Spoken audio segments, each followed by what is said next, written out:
नमस्कार, मी लतिका। आज मी तुम्हाला चिरमुऱ्यांचे थालीपीठ बनवून दाखवणार आहे। ह्याला कुरमुरे पण म्हणतात आणि ह्याला लह्या पण म्हणतात। तर ह्याला काय करायचं माहिती आहे का, मिक्सरला बारीक करून घ्यायचे। एक वाडगभर घेतलेला आहे, चाळून स्वच्छ नीट करून मग घ्यायचं। मिक्सरचं भांडं घेतलेलं आहे, त्याच्यामध्ये आपण हे टाकून घेऊया।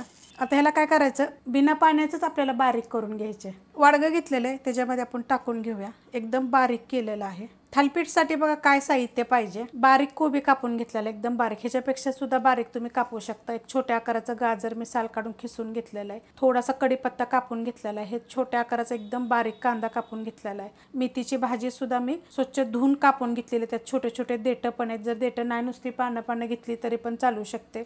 ह्याच्यामध्ये अर्धा इंच आलं, 6 पाकळ्या लसणाच्या आणि 4 मिरच्या घेतलेल्या, हे कुटून घेतलेलं आहे। थोडीशी कोथिंबीर घेतलेली, एक बटाटा शिजवलेला घेतलेला आहे आणि कांद्याची पात घेतलेली आहे, एक मुठभर कापून, एक मुठभर आहे। आता हे सगळं आपण पहिलं टाकून घेऊया। ह्याच्यामध्ये टाकून घेतलेलं, आता त्याच्यावर काय करायचं, हा शिजवलेला बटाटा आपण खिसून घ्यायचा आहे। हाताने जरी कुस्करला तरी कुस्करला जातो। बटाटा बघा मी खिसून घेतलेला आहे, त्याच्यामध्ये टाकायची एकदम थोडीशी हिंग पावडर, छोटा 1 चमचा जिरे धने मी दरदरे कुटून घेतलेले आहेत। छोटा 1 चमचा आपल्याला तीळ घ्यायचे, थोडासा ओवा घेतला, हातावर असा चोळून घेतलेला आहे। हळद टाकायची थोडीशी आणि मिरची पावडर पण आपल्याला थोडीशी टाकायची। चवीप्रमाणे टाकायचे मीठ।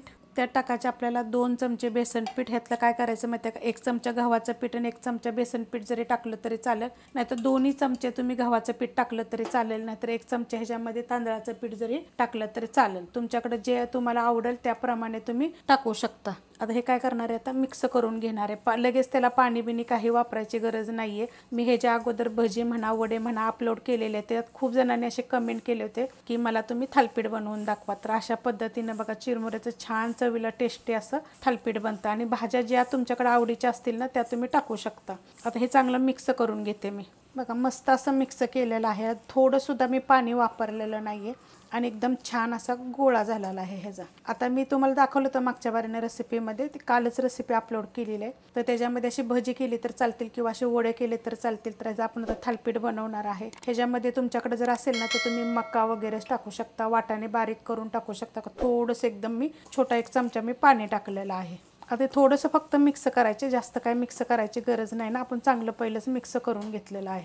बघा आता हे मस्त असा गोळा झालेला आहे, अशा पद्धतीमध्ये होतो। आता आपण बनवायला घेऊया। कॉटनचा बघा मलमली कपडा घेतलेला आहे, ह्याच्यावर मी थालीपीठ वगैरे करत असते हमेशा। ह्याला स्वच्छ धुवून पिळून घ्यायचं आणि जेवढं तुम्हाला पाहिजे ना त्याप्रमाणे तुम्ही थालीपीठ करायला गोळा घ्यायचा। छोटे छोटे जर केले तर सगळ्यात उत्तम।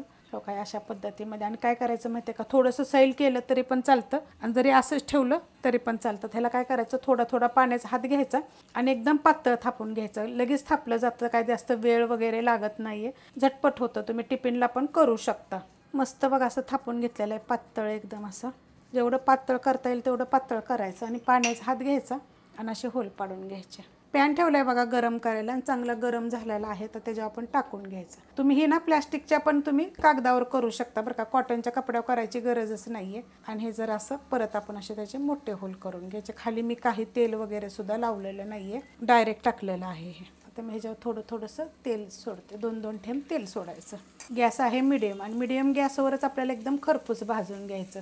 आता भाज्यामध्ये तुम्ही काय टाकू शकता, तुम्ही पालक टाकू शकता, शापूची भाजी टाकू शकता, तुम्हाला पाहिजे तर मुळा खिसून टाकू शकता, आवडीप्रमाणे आपल्या करू शकता। आता हे आपण चांगलं भाजून घेऊया, पलटी करून घेऊया। बघा मस्त झालेलं आहे आणि छान असं भाजलं होतं। आपण आता तेल सोडलं होतं बघा त्या होल जे केले होते ना त्याच्यामध्ये, तर बघा एवढंच असं भाजलं गेलेलं आहे चांगलं। आता ह्याच्यामध्ये आपण तेल सोडून घेऊया, एकदम खरपूस भाजायचे। टिफिनला देऊ शकता तुम्ही, कुठं प्रवासाला गेलं तर नेऊ शकता। कारण आपण जर आणलेले असते की ना चिरमुरे, तर काय करायचं त्याचं जास्त जर असले तर तुम्ही अशा पद्धतीनं पण करू शकता। आता खालची साईड पण आपण चांगली भाजून घेऊया। आता खालची साईड आपण भाजली का बघूया। बघा मस्त खरपूस एकदम कडक अशी बघा भाजली जाते आणि एकदम सॉफ्ट। तुम्ही म्हणाल आता कडक म्हणजे एकदम कडक होईल का, तर नाही, बिलकुल सॉफ्ट राहते। आता तुम्ही कशावर खाऊ शकता। आपल्या चॅनलवरच्या भरपूर चटण्यांच्या रेसिपी, लोणच्याच्या रेसिपी, मिरची लोणच्याच्या रेसिपी सगळ्या मी अपलोड केलेल्या आहेत। तुम्ही दह्यावर बी खाऊ शकता आणि कोरडं तर खूप छान लागतं, तुम्हाला गरजच नाही चटणीची म्हणा, लोणच्याची म्हणा। मस्त बघा झालेलं, अशा पद्धतीने मी बाकीचे राहिलेले बनवून घेते। रेसिपी आवडली तर लाईक करा, सबस्क्राईब करा, कमेंट करा आणि शेअर बी करा।